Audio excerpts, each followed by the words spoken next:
Should you do what works, or should you do what you're passionate about?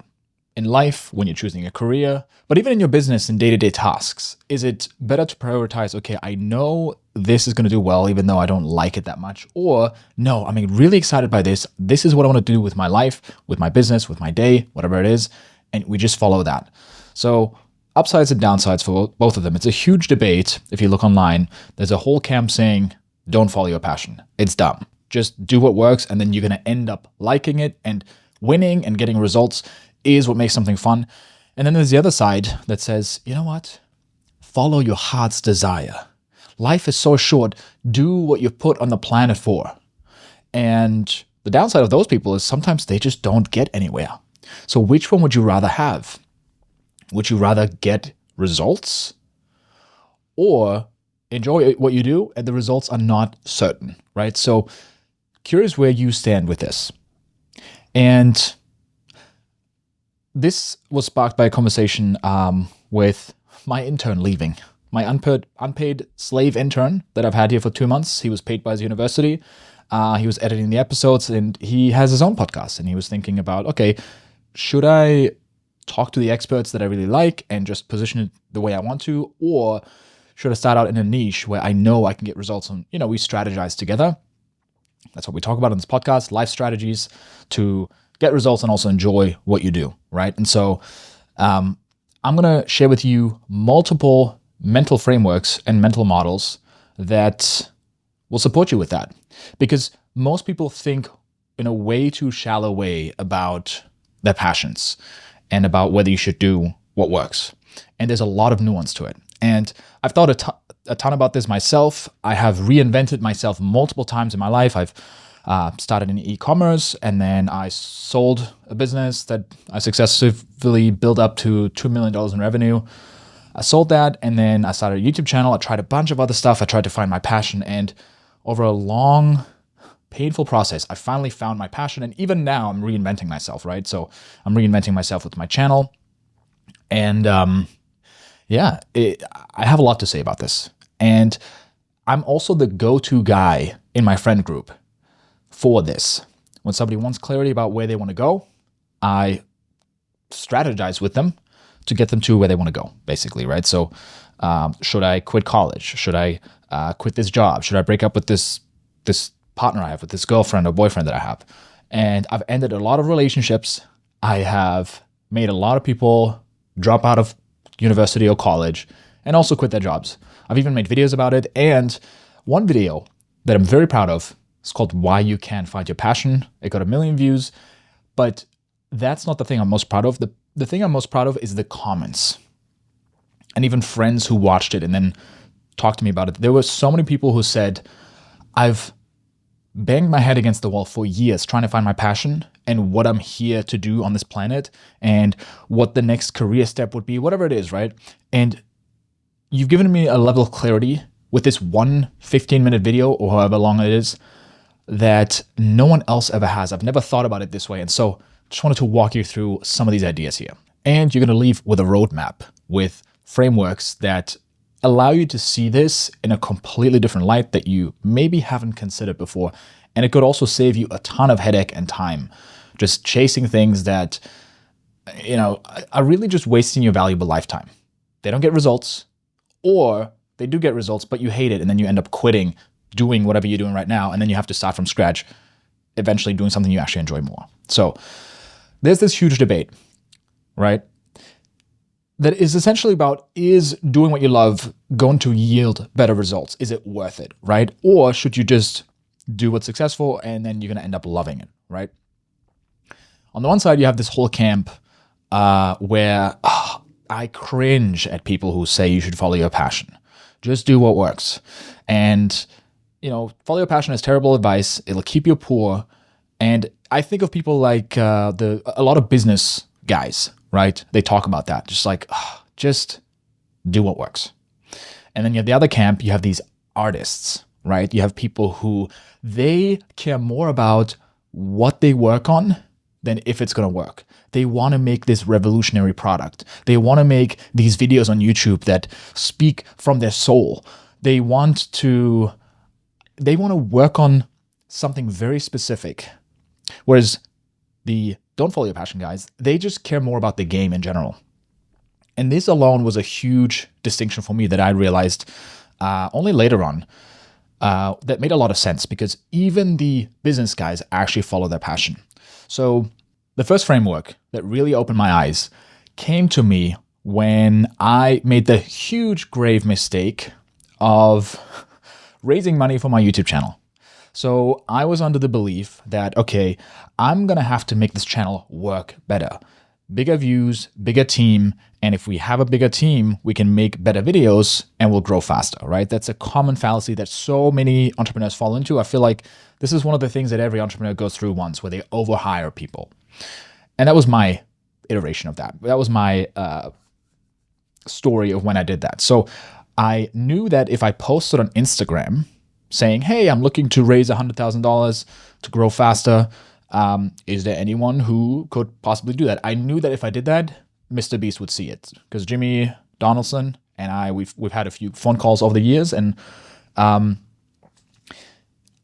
knew he was watching my Instagram stories, and I knew he would be interested in that. So I knew at what time he would roughly see it, and I posted it, and 5 minutes in, I saw a message from him. He's like, hey, call me right now. How much do you want? And how much percentage do I get? And he was really just winging it. He was like, yeah, I've always played with the idea of investing in people's channels, and you would be the first one that I would invest in. I've never done this before, but what would this look like, right? And so we started talking about it, and I didn't end up taking him up on the offer, even though it made sense. I ended up borrowing money from another friend of mine who gave me a really good interest rate and stuff like that. It was a terrible move because overhiring people doesn't just grow your business, is what I've learned in a painful way. But basically, the reason why I didn't want to have him invest, even though he would have mentored me, even though, he would have been invested in my channel, also in the sense that he wants it to succeed and that he would probably help me out, we had very different philosophies. And his philosophy was, I don't care what you do, just make it successful. Go for the views, dumb down the content if you have to, make these big ideas. And meanwhile, there's this voice within me, in my soul, that was like, don't do it. No. Because the content you're going to make is not what you want to make. And I realized that there's different kinds of people. There's people who they care more about what they do and what they work on. And I'm one of these people. I care way more about, do I speak about the things that I'm passionate about? And who do I speak to? And then there's other people who are just like, what gets the most views? I don't care if kids watch it. I don't know if dumb people watch it that just want to shut off their brains. I don't care if I have to cover myself in slime and scream into the camera, right? And there's nothing wrong with either of them, but there's very, very different approaches. Meanwhile, you have somebody like Casey Neistat, who's like on the opposite side of the spectrum of somebody like Mr. Beast, right? Where Jimmy does what works. And he's just virality hacking, right? And he's a master at that. And Casey Neistat is like, he gets a ton of results as well, and he's an icon. He's somebody that people think about years later and they go, wow, that was a special period. And there's never going to be another one like him. He's so unique at his craft. And the distinction I'd like you to make is that people have different natures. And the camp that tells you you should just do what works, they're entrepreneurs at heart. And the people who say you must follow your passion because that's where you do the best work and that's what really matters and that's what you put on the earth, these are artists. And I know a lot of people don't like labels. And yes, I think we get to be intentional with that, and be careful what labels we put on ourselves. But it can be a helpful framework to think about, what is my nature? Do I care more about what I work on and the product and who I'm speaking to and who I'm doing it for? Or do I just care about playing the game of business? And I want risk, and this is like a strategy game to me. And this is what exactly Mr. Beast is about, right? He loves strategy games. He doesn't so much care about what the game is, but he wants to win. And those people are incredibly effective at really just doing any business, like starting a chocolate business, which is what he's doing now, right? Building a channel that just gets the most views. And I can tell you from insider knowledge that he doesn't always like what he's doing. There's a lot of videos that he makes where he's like, oh, I don't want to do this. But, it gets results, and he gets just the joy in doing what works. And I was just talking to a friend of mine yesterday who was like, oh yeah, I definitely hate those people that are like, follow your passion. And he has to me, one of the most boring businesses. It's like a recruiting company. Like the least fun part in my business, I think, unfortunately, to my downside, is hiring. I don't like going through tons of applications, interviewing people, and then being let down and getting frustrated because they can't even send an email without a spelling mistake. And it's like, oh my God, please, I want to hire you. Why are you messing this up? And that's his entire business. The most painful thing I can think of. And there's no soul in this for me. I'm like, I want to create something that people can look at, that people are like, wow, right? And he's just delivering a service. And he's like, yeah, the follow your passion thing is boring. Like, just do what works, right? And so that's where I'm like, there's different kinds of people. And so artist, entrepreneur, which one are you? And knowing that is going to also help you whose advice you should take, right? However, I do agree a lot with the side of do what works first. Because the first business I started was an e-commerce business, and it was not what I was passionate about. I was selling baby products. Don't ask me why, but I just had to make something work. I was miserable and broke, and I needed money so I could make it back to Australia, because I had a girlfriend in Australia, and the only way I could come back was to build a business that was successful. I couldn't afford to study there. I couldn't get any other visa, so I had to, get on like a tourist visa basically and make money online. That's the story. And it was just a profitable niche that worked, and I didn't care about the moms who were my customers. Sorry, moms. I didn't care about the kids who were then also affected by the product. I didn't care about the impact that I was making. No, it was just products. People buy it on Amazon, go, I put in a good amount of work into them. They were great products. The business is still running successfully. It's still crushing. The guys who bought it off of me, they made a good investment. But I hated it. However, I learned so much about business that then when I started a YouTube channel, a lot of the principles applied. I had confidence built up, right? And so I think you earn the right over time to do what you enjoy as you build skills. And sometimes you got to ask yourself, like, can I win in this? If I just follow my passion, can I win?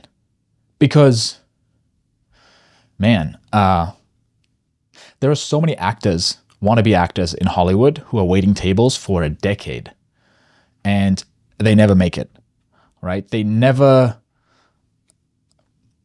make it, and they never will, because they're not good looking enough, they're not skilled enough, and nobody needs them.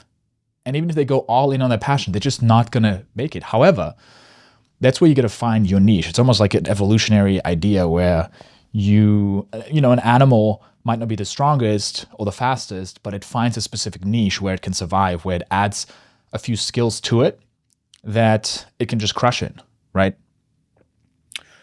And it's a luxury to just be able to do what you want. It's funny when I see people who are just pursuing, the first business they're pursuing is the absolute passion project, where they're like, oh yeah, I'm going to make a gym clothing brand because I like the gym, and that's what I like. And it's like, it's such a competitive niche to get into that, man, if you just started a boring business first, you learn all the skills from A to Z, from launching your first product to selling the business, that then you earn the right to do something that you enjoy. Another framework I would like you to think about is that when people think about passions, they think about it in a way to, again, shallow way. I've said this before, but when people think about passions, they think about oftentimes just topics. Well, I'm passionate about going to the gym, so I should be in the gym business. I should do something with gym stuff. And that could be a passion, right? Another way to think about it is that you can categorize passions through activities, right? Like, what are the activities that you love doing? Do you like the working out part of the gym? Do you like the, I don't know, the bodybuilding part, or like even just going to conferences, or what would you call it? Like going to expos and networking. Do you like the community about it? Do you like connecting with people, or do you like the scientific literature reading stuff, right? And then another way to categorize it too is purpose. Like, what is the thing what's the internal pain that you have that you're like, that's the change I want to make in the world? Do you want to bring people together, for example, by doing an expo? Do you want to educate people and make them feel empowered by going through all the research and sharing it in a simple way with the everyday people? Do you want to save the planet? Maybe you care about that. Maybe you love animals. And so you find a way to combine that, right? So, and think of passions as categories like that times pretty much infinity. Or maybe to keep it more practical, dozens of ways you can categorize passions, right? So some people are like, yeah, I like comic books, or I like painting. And they're like, okay, well, does that mean I should become a painter? No, you're thinking about it in a way too shallow way. If you're into painting, you could become a painter. If you're the best in the world and you go full Pablo Picasso, yes, you can probably make a ton of money just being an artist, just being a painter. Like David Cho, for example, incredible guy. He has a great YouTube channel as well. He got stock options from Facebook because he made an artwork, and then he made hundreds of millions of dollars just in stock options because he made a piece of art for Facebook early on, and it blew up to hundreds of millions, right? He is such an incredible artist.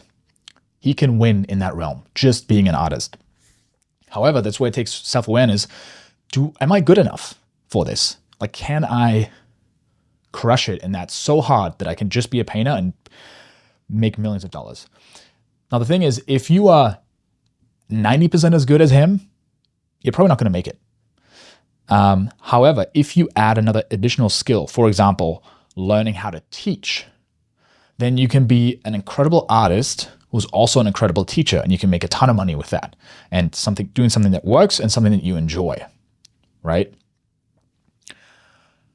Thirdly, if you add another skill to it and you're an incredible artist, you know how to make YouTube videos and teach it, and you're also then with those two skills, you're already breaking through a lot of competition, and you find your own little niche where you can thrive, right? You can crush it on YouTube, and there's probably other artists who are great that also teach it, and you're competing with them. If you add a third skill to it and you're also funny, you might be the only one. You might be the only one who's an incredible artist, who's great at teaching it and is also entertaining. And none of the other guys or girls are entertaining that do it on YouTube. So then you're crushing that. And nowadays with all these, with this incredible abundance we have in the world, sometimes just combining two different skills just puts you into a category of your own, right? Like we talked about Joe Rogan last episode. He's an absolute savage UFC fighting kind of guy, right? He's totally into the sport. He's disciplined. He's inspiring, and he's a badass. And then he's also a comedian, like complete opposite. And just by combining these two, he's carved himself a niche that if he was just one of them, he wouldn't be as successful of a podcaster. He might, if he was just a tough guy, then he would be like Jocko Willing. If he was just funny, then he would be another comedian, right? But those two makes him such an incredible human being, and an interesting human being, that millions of people want to listen to him, right? And I think life is an evolution where you keep finding a deeper truth about yourself, and the more self-awareness and skills you develop where you're like, okay, this is my unique ability, this is where I can crush it, the better the business you already have or the project you're going to start are going to be, right? So even if you already have a business and you're like, hey, I already have my passions, I know, what I like, there's still these little small adjustments you can make in the activities that you're doing, or in the way that you're doing these activities, or in the topics, or in all these little categories where you can find something that you love doing, right? So with my YouTube channel, I was good at storytelling. I enjoyed making these really high effort documentaries where we would shoot over multiple weeks, and then we had 16 hours of footage and we turned it into a 15-minute video. I hated the activity of editing. I also didn't like the activity of always having to have a camera ready to film something if something were to happen. And so I stopped that, right? I stopped making these videos and I almost nuked my entire channel because I was like, I don't want to keep doing this. But I love the message. I love the purpose of it. I love the topic. I loved who I was doing it with. I love the community, right? And so if I can just swap those two things out and figure out, okay, what do I not like about this? And ask yourself for your own business or your own career, what are the specific tasks that you don't like? And then can I make the same videos, but without having to do a ton of editing and without having to film a ton, where the post-production is going to be a nightmare, right? And just that little unlock, I'm like, oh, wow. It turns this thing that I dreaded, that I didn't enjoy anymore, that I burned out of or burned out from, into something where I went, wow, this is something I can actually do again, right? This is something I can get back to. And there's something like that in your career or in your business right now as well. Great topic, Leon. I agree with everything you said. We had some technical difficulties. Producer John has now joined us, and he agrees with everything I said. As a producer, I take on all of the technical difficulties so that Leon doesn't have to deal with them. Yes, great. Thank you for your sacrifice. Did you catch anything?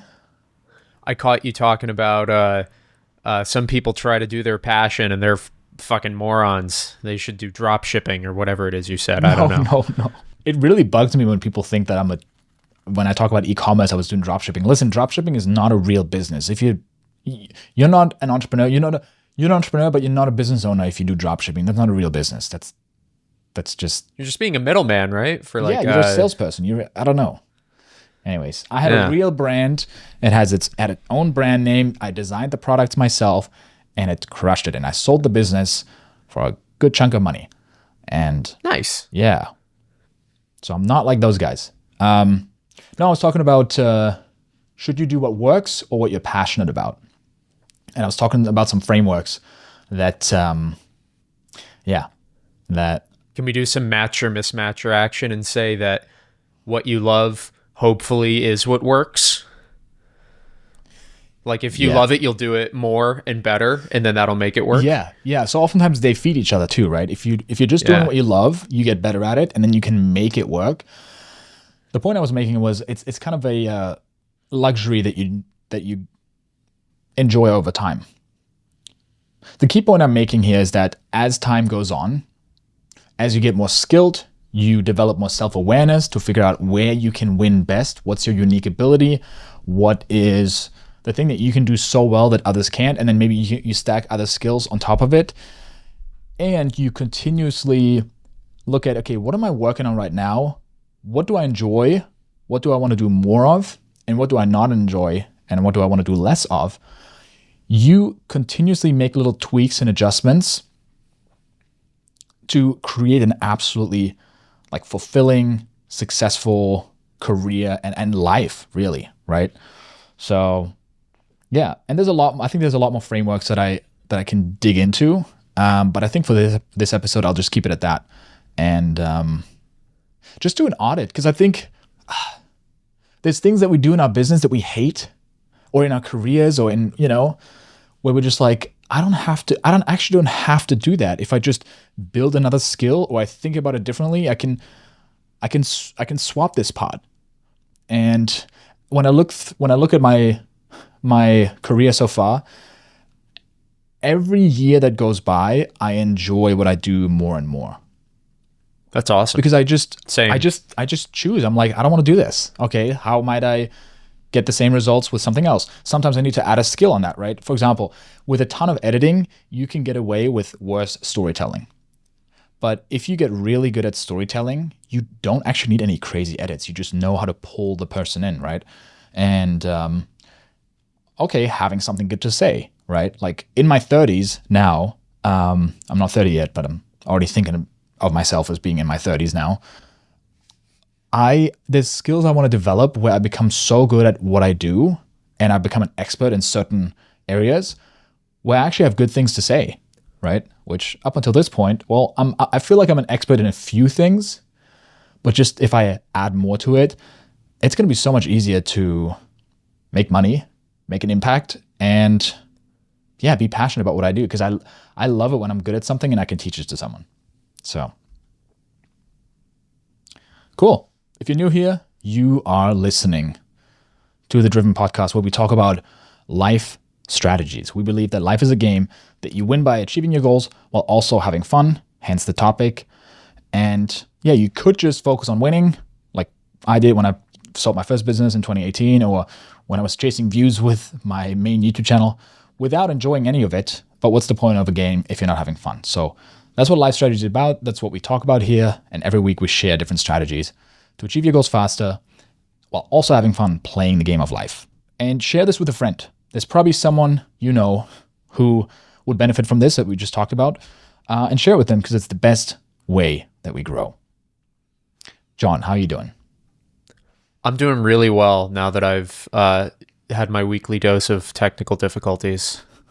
It's becoming a weekly ritual. Like if I go a week without almost punching a hole in my computer, it doesn't feel good. We share the same pain. Can you believe that there's actually people out there who love technical difficulties?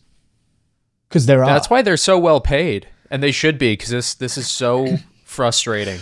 So again, like if you're into videography, or if you're into storytelling and video stuff, like, oh, I like making videos. There's different camps, right? There's people who, like me, I'm like, I just want to tell a story. I don't want to talk about video codec because I don't even know what that means. I don't want to talk about frame rates. I don't want to talk about any of that stuff, because to me, that's not storytelling. And then there's other people who are like, they know every single technical detail and they love that. And I know exactly the gear, the camera, again, video codec, whatever that means. That stuff burns me out like crazy. And technically, both of these people would be like, yeah, we have the same passion, but it's like, it's widely different. And man, when you love technical difficulties, you have a unique gift. Like it's yeah, I can't deal with it. At the highest levels, they need each other, right? Because like you think about trying to make Dune or whatever. Like obviously, Denis Villeneuve and his director of photography, like they know they're focused on like the beauty and the storytelling. They're like, what's the best visual that someone can see that's going to make them feel the right thing right now? But because of the way they're doing the shots, it's like if you don't know exactly what lens and how the camera works and this and that, then you're not going to be able to make that happen. So you need both. But I would like a technical support person in my life. And even knowing that, I have limited the amount of technical stuff that I need, because I could easily, color grading. This whole podcast would look way better if it was color graded and all that stuff, right? I don't want to deal with that. I just don't. And so it just makes it makes my life so much better just not doing that. What have you found this week? Anything worth sharing? We do have a Guru of the Week. All right. So Guru of the Week, we usually in the past, we've just shared one person that we featured, and we were like, hey, this is a fascinating person. They're crazy or they're funny or whatever. Guru of the Week now is just a cool clip we found of someone, and they get the Guru of the Week award. And this one goes to Hormozi, it seems like. What do you got on Hormozi? I mean, last week he won Boss Move of the Decade with that book launch, but now back to the grind, back to the normal season with Guru of the Week. Slaves worked all the hours they were awake for their entire lives. The music. In American history, in Egyptian history, in the rest of the world that had slaves, which is most of the world at some given point. I think, like, if they can do it, so can I. Now you're like, well, did they have a happy existence? Well, they didn't get to pick the work they did, but it means that you can work. Enslave yourself. What do you think about that? Do you think that's good advice? I know it's the perfect clip. It's controversial. There's people who get upsetty spaghetti in the comments. Especially people Well, if who you don't have- like working. They don't like their job. They don't like, What if you happen to have a passion for moving 2-ton bricks into the shape of a pyramid? Then what? Oh, imagine you're a slave and you just happen to love the work they give you and you're like, this is great. Yeah. Like I love building pyramids and they just have me building pyramids all day. Man, that's another thing. Another framework I had too was learning to love what you do more. Because I think you can. That's true. Yeah. But I'll get into that later because I think even with tasting food, it's all a matter of perspective, and food you don't like, if you find the right perspective to look at it from, you actually like the food, even with just flavor. I don't think it's that primal where you're like, oh no, I like this and I don't like this. Anyways, we can get into this later, but It does bring a different point of view to the, what would you spend the rest of your life doing even if you knew you'd never get paid? And be a slave. be a slave, yeah. I mean, yeah, it sounds great, right? I like the advice that he's giving. I actually do it. I actually like it. I mean, as much as we're against the work yourself to death kind of thing, because again, the point of life strategy is to also enjoy it because life is a game and the point of a game is to have fun. I think Hormozy enjoys what he does and he has fun, and that's like he's winning and having fun. People will definitely take it the wrong way, but it's just the perfect combination of a viral clip. Like people will get upset, and the music as well that they chose, which we may not include in the podcast, but I've seen this clip before, and I was like, yeah, it's a good way to look at it. It's like a humbling way to look at it. I think it's good to know what the to always set the frame with something that actually happened to an actual person for the worst case scenario. So like during COVID, for example, I'm from the US and my now fiance is Canadian. And so when COVID happened, the Canadian government was like, filthy American, get out of our country. There's a disease about.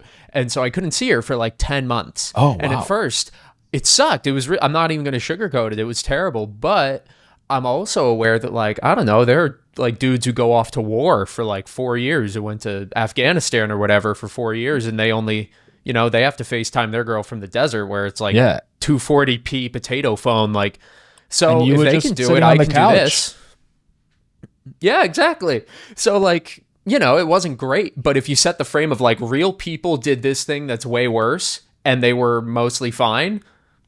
I mean, the slaves were not mostly fine. That's an important footnote on that. The slaves are not mostly fine. But headline: Producer John minimizes slavery. Wow, canceled. What else we got? What else do we got? We have, if the listeners have been around for a while, they might remember Lord Miles, the guy who wanted to conquer Haiti and was we wanted him to be on the show. Yeah, he was joking about it, but he was also serious. He was like, he had people sign up, he had investors to literally conquer Haiti. So for people who don't remember, yeah, Lord Miles does some big crazy adventures. He went to Afghanistan, he went all over the place. Loves doing war zone adventuring, all kinds of stuff, but he's doing something different. Something that maybe even he thought he'd never do, which is a 40-day fast. He's trying to one-up ya Lord and Savior, and there's a lot of controversy about it. So specifically, I'm going to show you a Polymarket bet that's going on. Have you used Polymarket before?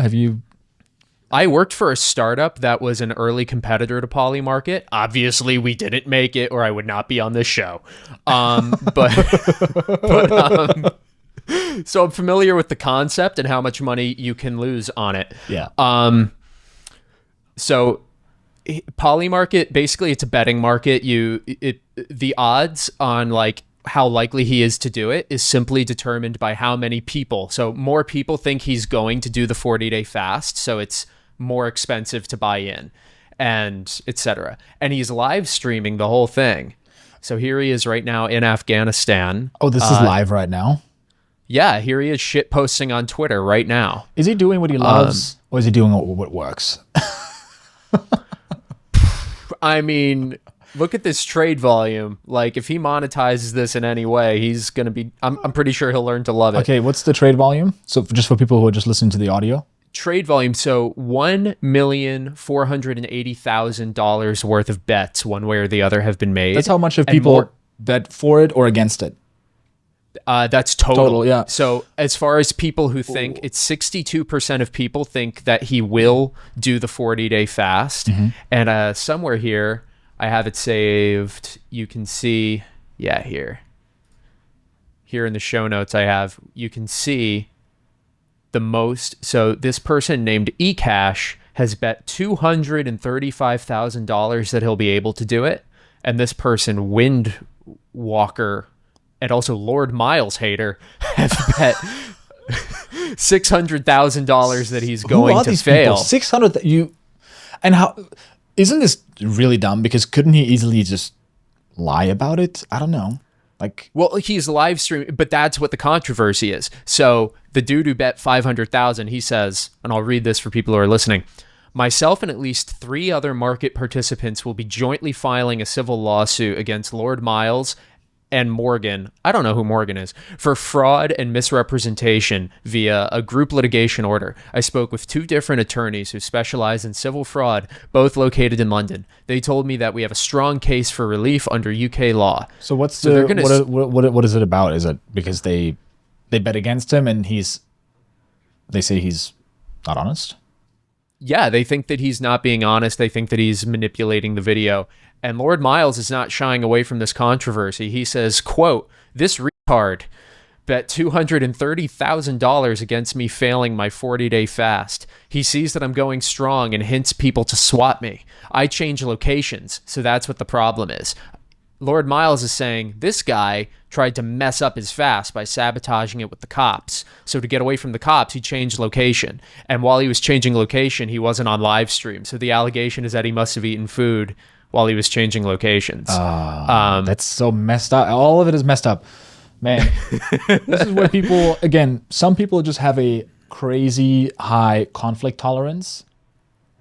I don't want to get into any controversy with anyone publicly because even if I know it'll work, I know it'll get more views.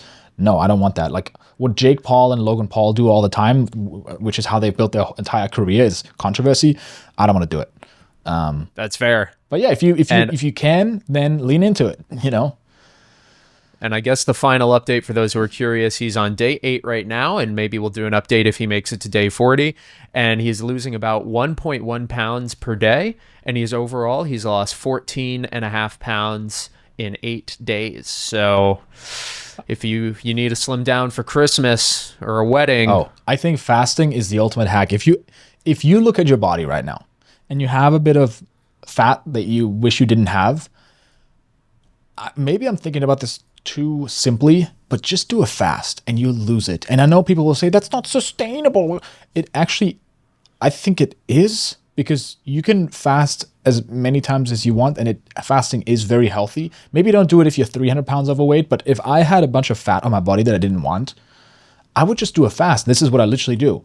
Like I've done 7-day juice fast before. I've done a 7-day water fast. I've done a 48-hour dry fast, and I've done a 72-hour dry fast, which is where you don't drink any water, you don't eat anything.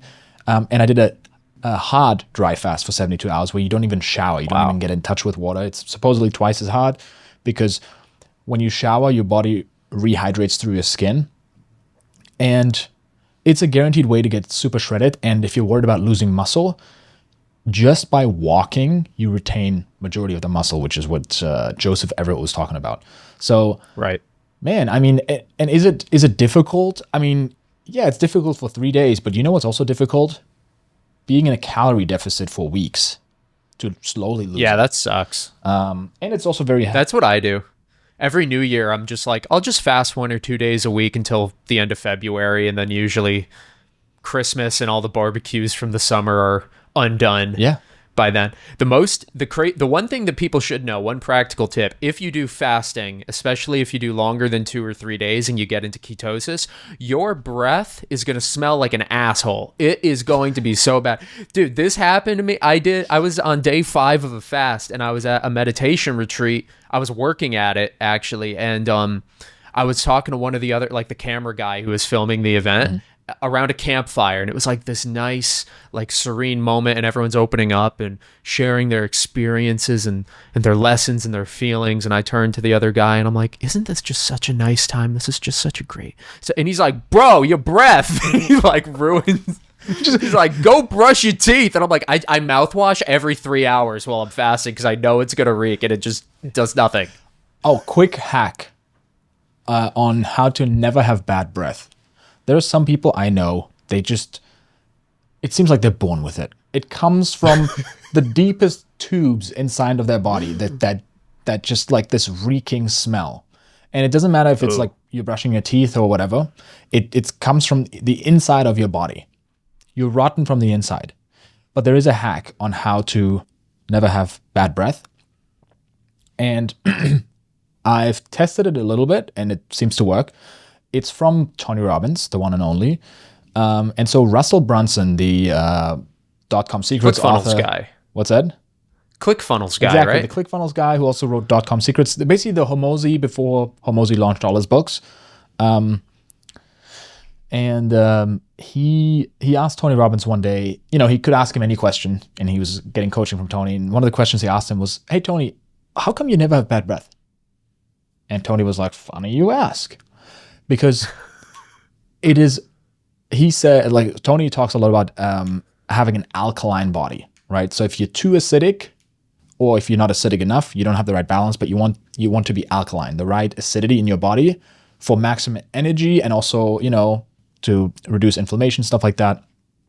I don't know too much about it, but he says that just by drinking lemon water, you alkalize your body.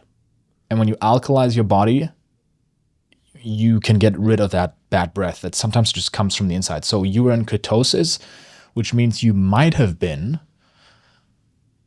very acidic. Interesting. So if you have bad breath and it seems like you just can't get rid of it, brushing your teeth is not going to do it because it comes from inside your body.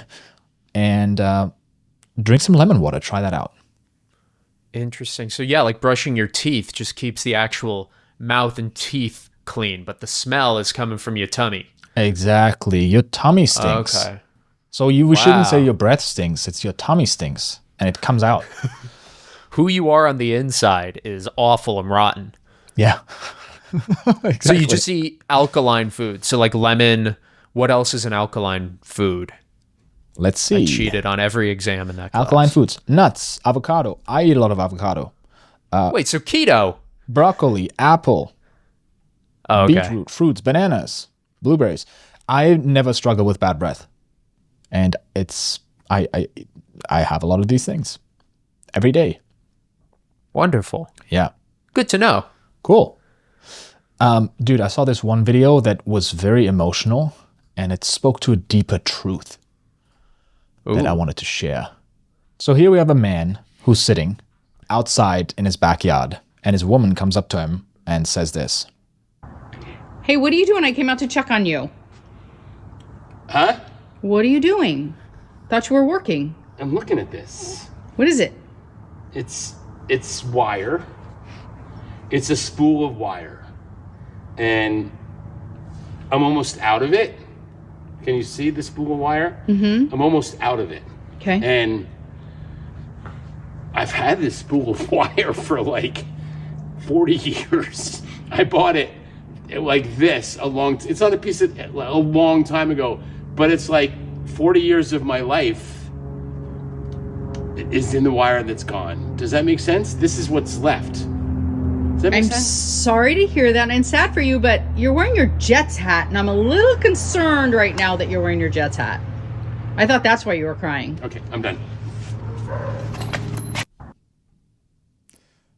Give me your reaction. Why are you bringing the Jets hat into this? Did you feel a little heartbroken by that? Did you feel like your heart I opened did. up and you just stabbed it like? Dude, I know exactly what that's like. I mean, not at that time scale. I'm not that old, but like when I would do like daily journaling and you get to the end of a journal and you're like, that was 90, 120, however many pages are in the book. You're like, wow, that was a 1/4 is gone. And then eventually you look, because I would keep all my old notebooks for years, and I did daily journaling every day for years, and you look at this giant stack and you're like, oh my god, every emotion that I've like ever had is in like this stack of shit that's, you know, a foot tall, Yeah. and I could light it all on fire right now. So obviously the woman's getting a lot of flag here, and it is because the man opened up and she went. Yeah, she needs to work on that. Yes. Yeah, Can you relate to that as a man?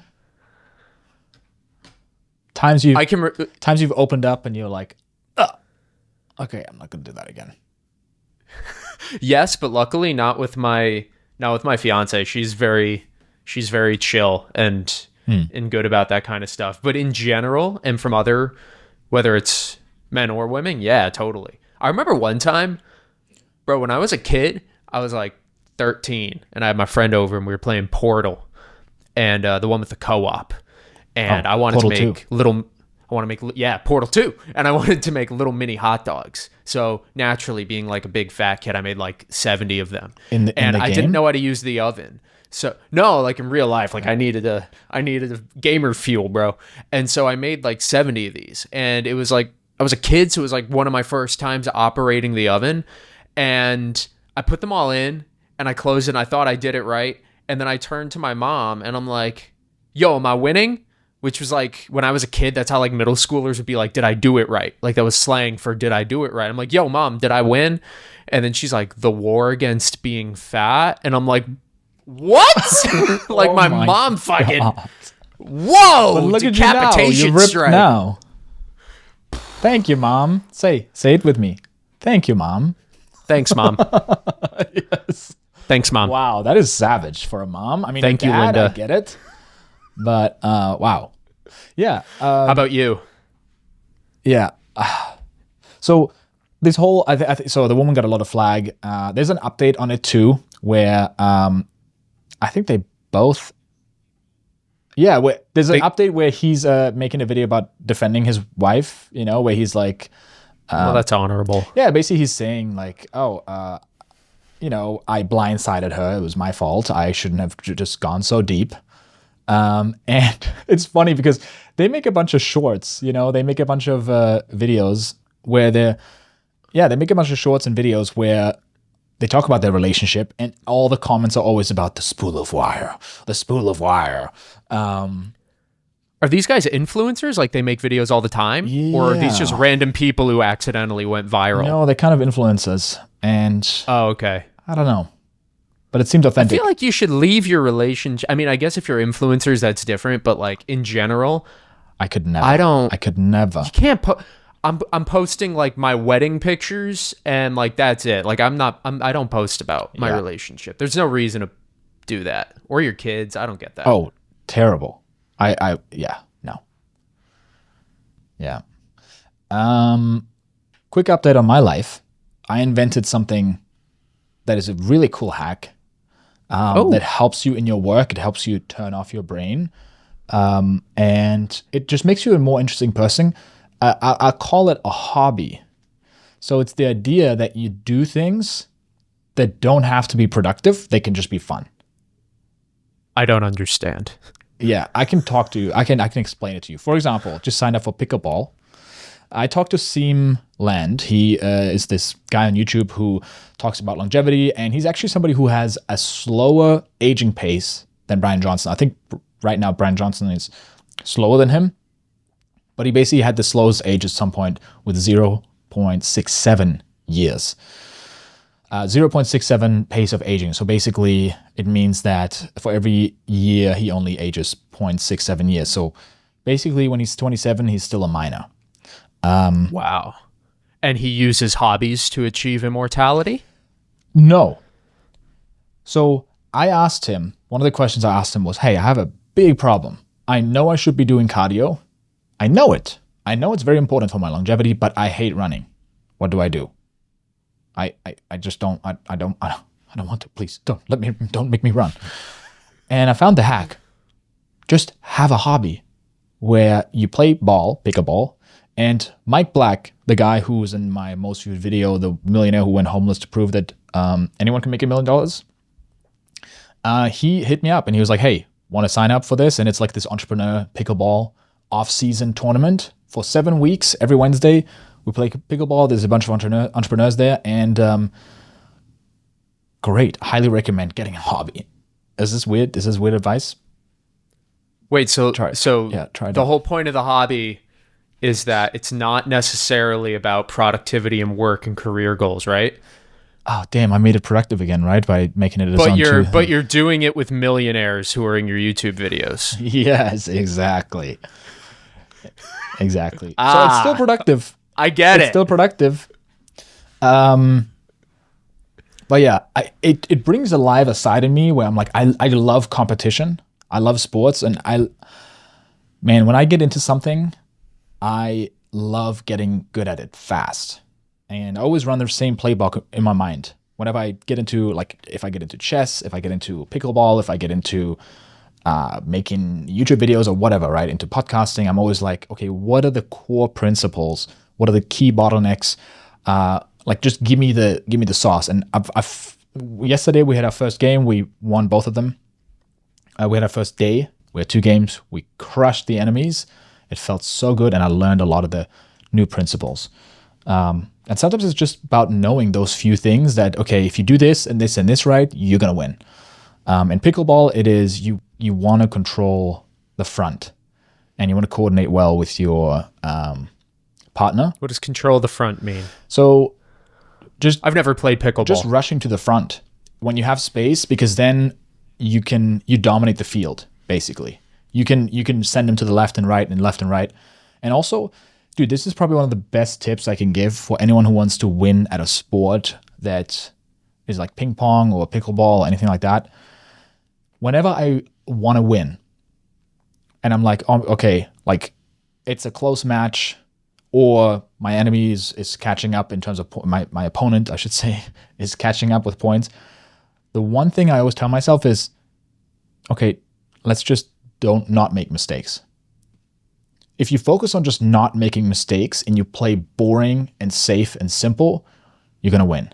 Like anytime you're trying to do something fancy, same thing with chess, just like play boring. Don't make a mistake. It's probably the same thing in business or in your career or whatever, right? Like just do what works. Don't get fancy. Don't get special. Don't make a crazy move that people are going to talk about. Well, whoa, genius move. No, just boring. And dude, you just win, because your opponent is gonna make a mistake, and you're gonna crush it. Also, how long will you do this hobby? 7 weeks, Okay. at least 7 weeks. So that's how long the tournament lasts. I'm also doing a 3-day detox trip. I'm doing it. A trip. Yeah, I booked a nice Airbnb in nature, and Oh, that looks quaint. yeah, it's far away from everything. I'm going to be reflecting, journaling, coming up with new ideas. Great for quality time with the missus, and just making new memories, like a little mini vacation. This is honestly a little life hack. Just go on Airbnb and find cool Airbnbs that are outside of your city and take a little mini vacation there. Like that alone, it just feels like a mini vacation. And it's like this little memorable trip. And you can find some really cool ones, like a farm I've gone to before, or like a tree house like this one, right? Highly recommend it. It's really fun. I'm gonna be doing the same thing. I'm trying to find the thing on Airbnb, but I'm getting married in 2 weeks. Jesus. And we wanted to do like a real trip. I'm really interested in like classical history, so we wanted to go to Greece, go to Athens and Rome, and maybe do a cruise between the two. But we need to save up money. Emma doesn't have enough time off, so we're gonna do that next year. And we still wanted to do something, so we're just getting an Airbnb like 3 or 4 hours north in the woods. Got a kayak, got hopefully 2 kayaks, or one of us is just gonna have to stand there and watch the other one kayak, which will be me. Who's it gonna be? I will. That's right. I will steal the kayak, 1,000%. Yeah, that was great. A little mini adventure. And I think even just booking that every 3 months, mini vacation, mini sabbatical, mini getaway, dude, I think it's It's great. It's a good way to have a little goal sprint where you're like, okay, for the next 8 weeks or 10 weeks or 12 weeks, I'm going to achieve this goal. I'm going to fully go for it, immerse myself, work really hard, and I have this little thing to look forward to. Totally. I'm also going to Colin and Samir event, a creator event. So Colin and Samir are these two guys who talk to creators and about being a creator. And you know them, right? Colin and Samir? Oh, I listen to them all the time. Yeah. Yeah. So they have an event in New York City. When? They rented a really cool thing. So next week, Wednesday. Damn it. Let me just share it with you. You had to apply. Oh, okay. So you wouldn't have been able to make it anyways, because why would they? Why would they? Let's be real here. I'm just the producer. Let's be real here, John. They look This at your guy picture can't and even- they're like, do we want this person? Only attractive people come here. Only people who are extremely famous. Look at the speakers. Max Joseph. No idea who he is, but he's hella good looking. Cleo Abram. She looks like a movie star as well. This guy too. Speakers. Yeah. Hot take. These people all look like they're going to tell me the top 7 ways to do something. Yes. Yeah. Do I fit in there? I don't know. But yeah, a lot of creators are coming there. They booked a really cool space, apparently. This like glass dome in New York. And So are you like watching, like those guys are giving keynotes and you're all like learning for the day, or is it a networking event? it's a or what? networking event. So this is my take on it. Don't go to conferences where you have to listen to people speak. When I went to VidSummit is it's probably the best event for creators out there because it's not for fans. It's not like VidCon. VidCon is the one where the fans go to and you have the little Minecraft influencers that are running around and take pictures with 12-year-olds.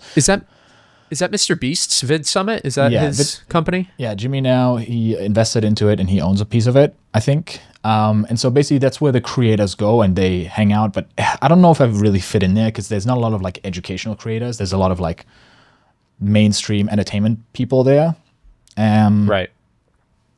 But long story short, when I went there, I wouldn't listen to a single keynote or presentation because they just give you the recordings and you can watch it on double speed. If I'm in person there, I can only watch it on 1x speed.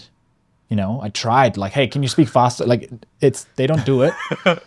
And the best thing you get out of these events is always networking. For anyone who makes events out there, does anybody want to actually listen to the speeches? I mean, based on how many people are sitting in the audience, yes, but like, don't you always go to meet new people and hang out? Like, if I could make a change to this event right here, the Colin Samir event, or any other event that I've gone to, it's like, don't do the speaker thing. Don't do the speaker thing. Because what they oftentimes do as well is that they film the thing.